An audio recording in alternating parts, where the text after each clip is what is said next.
세상 다 변하고 삶의 끝이 와도 주님 없이는 살 수 없습니다. 우리 다 함께 고백하길 원합니다.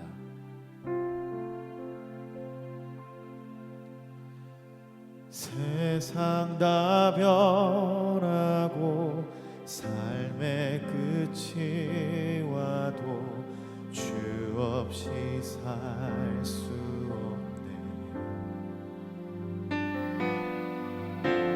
주만이 내 영광, 변치 않는 진리, 주 없이 살 수 없네. 다시 한번. 세상 다 변하고 삶의 끝이 와도, 세상 다 변하고 삶의 끝이 와도 주 없이 살 수 없네. 주만이 내 영광, 변치 않는 진리, 주 없이 살 수 없네. 내 주 없이 살 수 없네. 내 주 없이 살 수 없네. 내 인생의 등대, 내 삶의 소망, 내 주 없이 살 수 없네. 세상 다 변하고, 세상 다 변하고 삶의 끝이 와도 주 없이 살 수 없네. 주만이 내 영광, 변치 않는 진리, 주 없이 살 수 없네. 내 주 없이 살 수 없네. 내 주 없이 살 수 없네. 인생의 등대, 내 삶의 소망, 주 없이 살 수 없네. 내 주 없이 살 수 없네.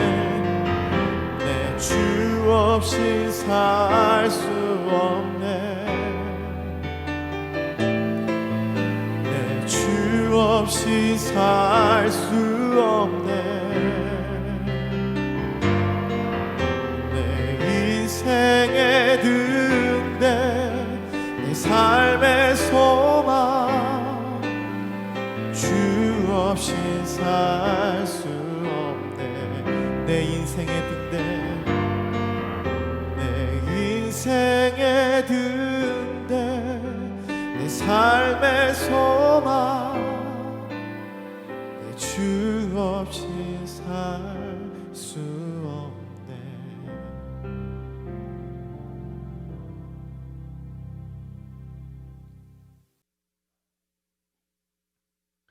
하나님 아버지, 오늘 이 아침 생명의 호흡으로 함께하여 주시고, 또 우리의 두렵고 답답한 마음 가운데 찾아오셔서 말씀하시는 하나님께 나아가길 원합니다. 시시각각으로 변하는 세상 속에 우리의 마음이 불안하고 두려움에 떨 때 우리 인생의 등대가 되시며 영원한 소망이 되신 그 주님께서 우리를 붙들어 주시기를 원합니다. 오늘 하나님의 말씀에 귀를 기울일 때 변하지 않는 그 주님의 진리의 말씀이 우리를 인도하시는 이 아침이 되게 하옵소서. 감사를 드리며 예수님의 이름으로 기도드립니다. 아멘. 오늘 이 아침 말씀은 하나님의 열심과 언약이라는 제목으로 이사야 37장 30절에서 38절의 말씀을 함께 나누도록 하겠습니다. 왕이여, 이것이 왕에게 징조가 되리니 올해는 스스로 난 것을 먹을 것이요 둘째 해에는 또 거기에서 난 것을 먹을 것이요 셋째 해에는 심고 거두며 포도나무를 심고 그 열매를 먹을 것이니이다. 유다 족속 중에 피하여 남은 자는 다시 아래로 뿌리를 받고 위로 열매를 맺으리니 이는 남은 자가 예루살렘에서 나오며 피하는 자가 시온산에서 나올 것임이라. 만군의 여호와 열심히 이를 이루시리이다. 그러므로 여호와께서 아수르 왕에 대하여 이같이 이르시되 그가 이 성에 이르지 못하며 화살 하나도 이리로 쏘지 못하며 방패를 가지고 성에 가까이 오지도 못하며 흉벽을 쌓고 치지도 못할 것이요 그가 오던 길 곧 그 길로 돌아가고 이 성에 이르지 못하리라. 나 여호와의 말이니라. 대전 내가 나를 위하여 내 종 다윗을 위하여 이 성을 보호하며 구원하리라 하셨나이다 하니라. 여호와의 사자가 나가서 아수르 진중에서 18만 5천인을 쳤으므로 아침에 일찍이 일어나 본즉 시체뿐이니라. 이에 아수르의 사네립 왕이 떠나 돌아가서 니느웨에 거주하더니 자기 신 니스록의 신전에서 경배할 때 그의 아들 아드람멜렉과 사레셀이 그를 칼로 죽이고 아라랏 땅으로 도망하였으므로 그의 아들 에살 핫돈이 이어 왕이 되니라. 아멘. 예루살렘 성을 포위당한 히스기야는 하나님께 구원의 요청을 기도로 전하며 하나님께 이 예루살렘 성을 구원해 줄 것을 간청하였습니다. 히스기야는 무엇보다 살아계신 하나님을 모독하는 이 사네립 왕으로부터 유다를 구원하셔서 온 세상 나라들이 주 여호와만이 하나님이신 것을 알기를 원하였습니다. 이에 대하여 하나님은 이사야 선지자를 통해 히스기야에게 응답하셨습니다. 오늘 매일 성경 본문에 해당하는 21절부터의 말씀에서 하나님은 이 오만함으로 가득 찬 사네립을 향하여 그들의 승승장구하던 모습을 꺾으시겠다는 결의를 나타내십니다. 사실 그들이 애굽을 짓밟고 견고한 성읍들을 쳐서 돌무더기가 되게 한 것은 그들이 잘나서가 아니라 하나님 자신이 오래전부터 이 모든 것을 계획하셨기 때문에 가능한 일이라고 말씀하셨습니다. 그렇게 하나님을 거슬러 분노와 오만함을 품었던 사네립을 향하여 하나님은 갈고리로 그의 코를 깨고 재갈을 그의 입에 물려 그가 오던 길로 돌아가게 할 것이라고 말씀하셨습니다.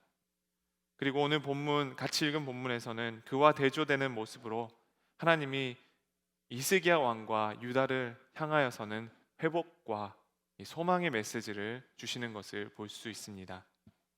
30절에서 이사야 선지자는 히스기야에게 이렇게 예언의 말씀을 전합니다.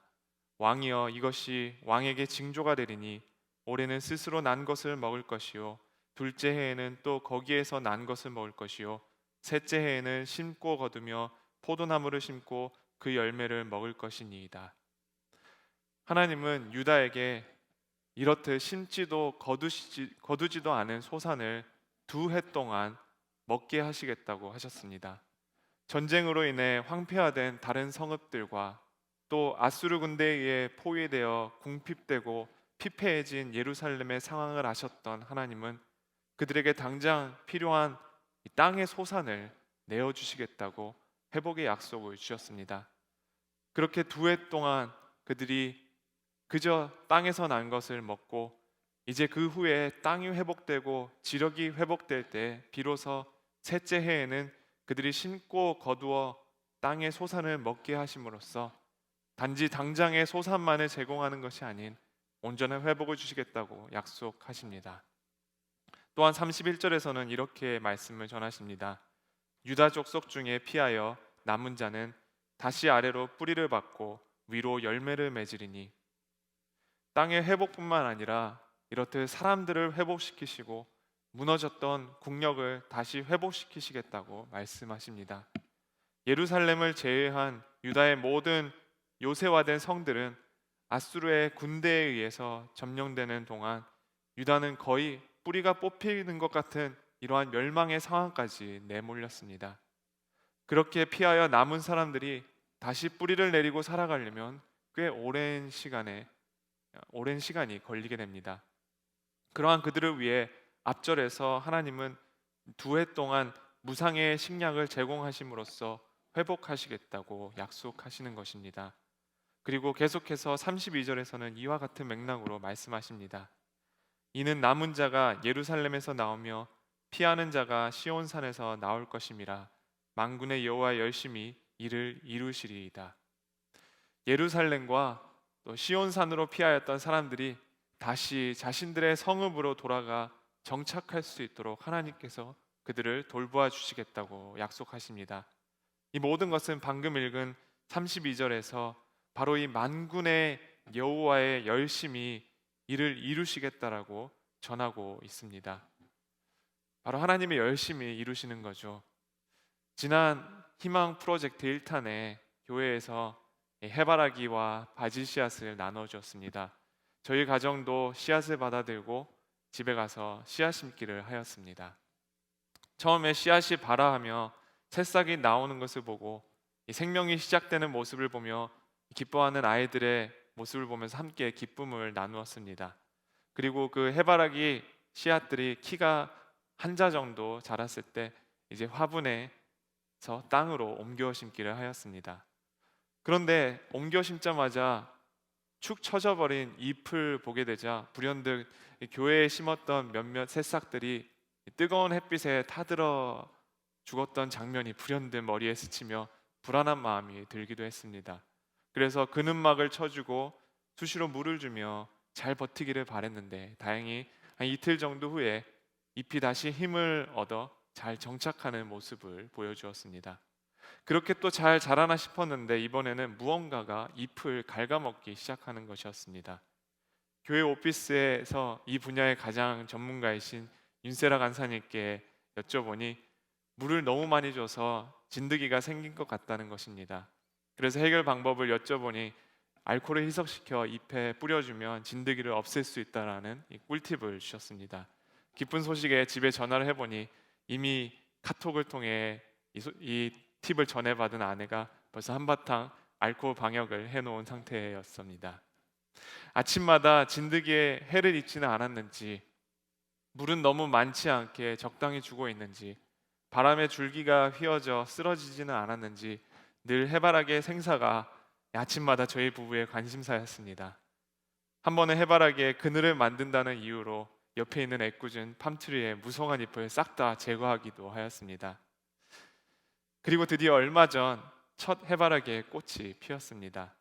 이제 곧 다른 해바라기의 꽃들도 피어날 것 같습니다. 저희 부부는 왜 이렇게 해바라기에 집착을 하였던 걸까요? 아마도 손으로 직접 심은 희망을 담은 씨앗이었기 때문이었던 것 같습니다. 직접 심었다고 해서 이렇게 애지중지하며 해바라기를 키우는 자신의 모습을 돌아보며 이 땅에 자신의 백성들을 심으신 그 하나님께서 열심으로 그 백성을 돌보신다면 그 모습은 어떠할지 묵상을 해보게 됩니다. 지금과 같이 막막한 상황 속에서 하나님은 어디에 계신지, 하나님은 정말 나의 어려움을 보시고 돌아보고 계신지, 보이시지 않는 하나님은 그 어느 때보다도 더 안 보이시는 것 같은 그러한 시간을 지나고 있는 것 같습니다.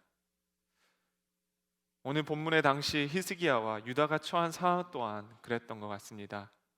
아수르로부터 구원하시겠다고 약속하셨지만 오늘 본문 마지막 절까지 가기 전에는 아직 구원을 받지 않은 상태였습니다. 하나님은 약속을 하셨지만 여전히 그들은 아수르의 군대에 둘러싸여 멸망의 위기 가운데 있었습니다. 눈에 보이는 것은 아무것도 할 수 없는 상황에서 이 백성들을 책임져야 하는 유다의 왕인 히스기야가 선택할 수 있는 것은 보이지 않는 그 하나님께 기도드리는 것밖에 없었습니다. 국가가 멸망하기 바로 직전인 최대의 위기의 상황 속에서 히스기야가 하나님께 기도하기를 택하였을 때 오늘 본문에서 하나님은 응답하셨습니다. 그리고 하나님께서 약속하신 것을 저버리지 않으시고 반드시 이루시는 분인 것을 오늘 말씀을 통해 전하고 있습니다. 그것을 35절에서 찾아볼 수 있는데요. 35절에 이렇게 말씀하고 있습니다. 대저 내가 나를 위하여 내 종 다윗을 위하여 이 성을 보호하며 구원하리라 하셨나이다 하니라. 35절 말씀은 하나님께서 왜 반드시 예루살렘을 구원하실 것이라는 이유를 전하고 있습니다. 그 이유는 바로 하나님 자신과 다윗을 위한 것이라고 말씀하십니다. 하나님의 자신을 위하며 또한 다윗을 위한다는 것은 무엇을 뜻합니까? 이것은 하나님께서 바로 다윗과 이전에 맺은 언약을 말씀하시는 것입니다. 하나님은 언약을 맺으실 때 자기 자신을 두고 맹세하십니다.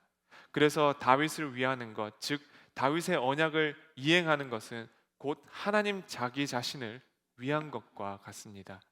하나님께서는 다윗과 맺은 언약을 기억하심으로써 예루살렘을 구원하시겠다고 하시는 것입니다.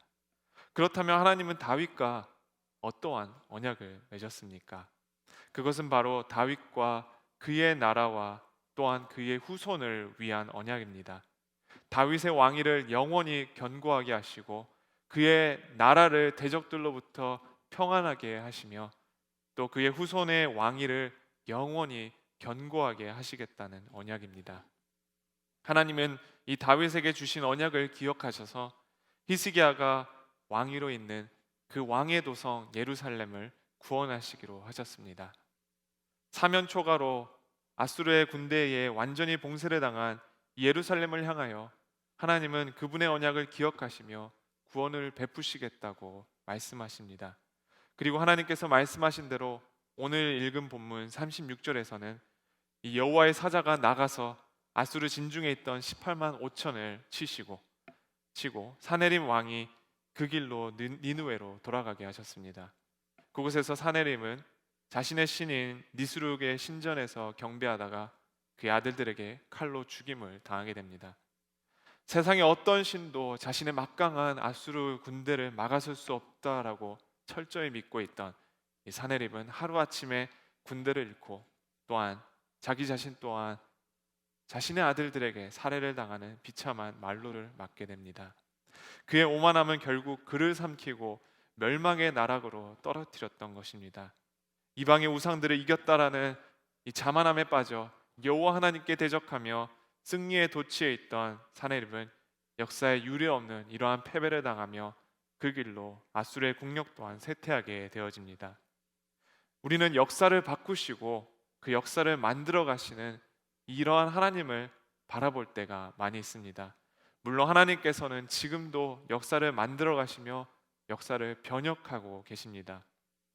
그런데 그 역사의 소용돌이의 중심에는 그 영원한 언약을 묵묵히 이행하시는 하나님과 그 언약을 실행하시는 하나님의 열심과 그 하나님과 하나님의 백성과의 관계 안에 있습니다. 하나님 그 무엇보다도 자신의 백성들과의 관계에 가장 관심을 쏟으십니다. 언약의 기초 또한 하나님께서 관계를 통해 약속을 주시는 것입니다. 사네립은 하나님을 대적하며 그분을 관계의 대상이 아닌 정복의 대상으로 생각하였습니다. 그것은 결국 그 자신이 하나님과의 관계 외의 대상으로 자기 자신을 만들게 되었던 것입니다. 하나님은 관계없는 그 사네립을 이제 더 이상 참지 않으시고 그를 향해 이러한 심판의 메시지를 전하셨던 것입니다. 또 그렇게 심판하셨던 것입니다. 하나님은 다윗과 맺은 이러한 관계의 언약을 기억하시며 이 히스기야와 예루살렘에는 바로 구원을 베푸시는 것을 보게 됩니다. 우리가 사면초가 같은 상황 속에서 소망을 품을 수 있는 이유는 어디에 있습니까? 그것은 바로 예수 그리스도를 통해 우리가 하나님과 이 관계를 맺게 되는 것입니다. 다윗에게 주신 영원한 언약의 궁극점은 누구에게 있습니까? 그것은 바로 예수님께 있습니다. 다윗에게 주신 영원한 그 다윗의 왕위와 또 자신의 영원한 그 다윗의 나라와 또 다윗의 후손의 영원한 왕위, 이 모두가 예수님과 그분의 나라와 또 그분의 완권을 통해서 완성되는 것입니다. 그리고 예수님을 통해 우리는 죄와 사망으로부터 구원을 받아 하나님의 백성이 되는 것입니다. 결국 오늘 하나님께서는 이 히스기야와 예루살렘을 구원하셨던 이유가 그 다윗의 언약, 바로 그 다윗에게 주신 언약을 통해서 이루어 가셨던 것입니다. 또한 현재를 살아가는 우리들 또한 이 다윗의 언약을 통해, 예수님을 통해 바로 하나님과 관계를 맺게 된 것입니다. 바로 예수님을 통해서 우리는 새 생명을 얻고 또 그분의 나라에 뿌리를 내리며 언약의 백성으로 살아가는 그러한 소망을 품을 수 있게 되었던 것입니다. 오늘날 사방이 막힌 것 같은 그런 상황 속에서 우리에게 소망이 되는 말씀을 하나 나누길 원합니다. 고린도후서 4장 8절에서 10절 말씀입니다. 우리가 사방으로 우겨쌈을 당하여도 쌓이지 아니하며 답답한 일을 당하여도 낙심하지 아니하며 박해를 받아도 버림받지 아니하며 거꾸로 뜨림을 당하여도 망하지 아니하고 우리가 항상 예수의 죽음을 몸에 짊어짐은 예수의 생명이 또한 우리의 몸에 나타나게 하려 함이라.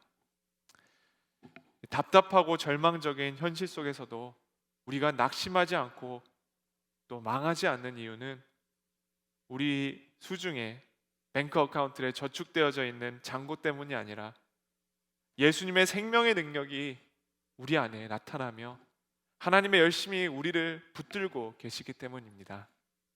그러나 반대로 절망적인 상황은 그 예수님의 생명의 능력이 없이 하나님의 열심을 의심하며 살아가는 것입니다.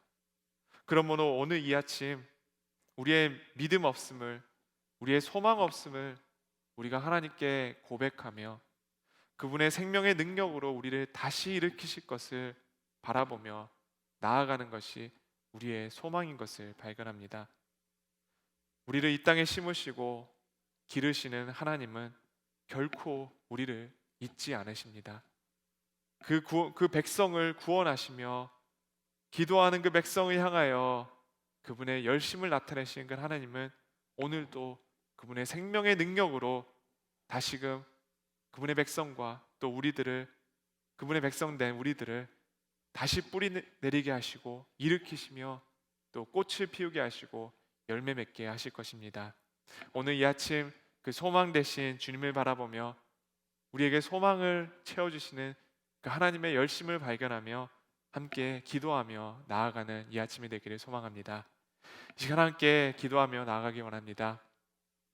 먼저 말씀을 두고 함께 기도하기 원합니다. 앞이 보이지 않는 현실 속에서 있지만 지금도 묵묵히 일하시는 그 하나님의 열심을 신뢰하며 오늘도 그 예수님의 능력을, 그 생명의 능력을 우리가 살아가게 하옵소서.